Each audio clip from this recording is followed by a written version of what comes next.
Le roi est mort. Vive le roi!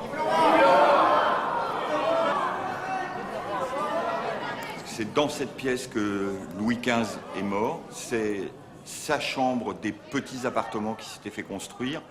Il aurait dû mourir dans la grande chambre, la chambre de représentation qui est l'ancienne chambre de Louis XIV. Mais par crainte de la contagion, on l'a mis dans cette chambre-ci.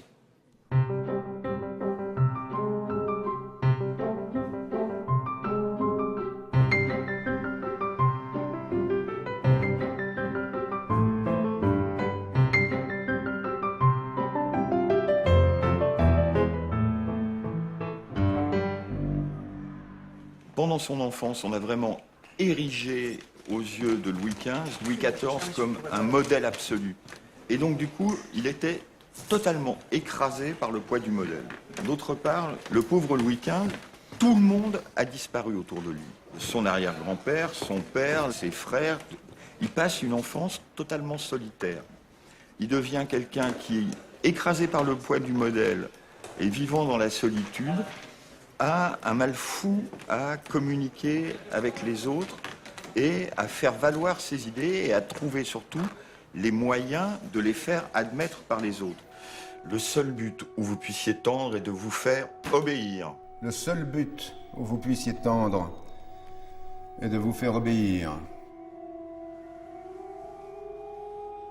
Pour faire revivre le roi, Jacques Dubuisson, scénariste. Sur ses épaules, l'histoire de France, la grande. Un personnage, Louis XV. Un décor, Versailles. Un siècle, le XVIIIe.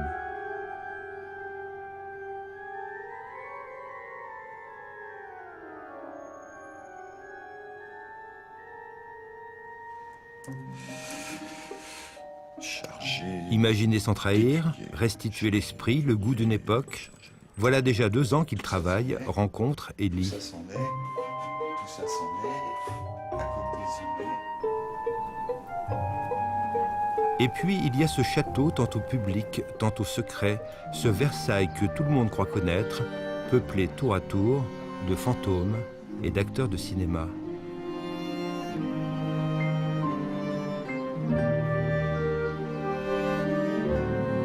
Et voilà Jacques, parti à la conquête de ce siècle. Il n'a pas reconnu Louis XV, mort il est vrai il y a plus de 200 ans. Il ne l'a pas salué.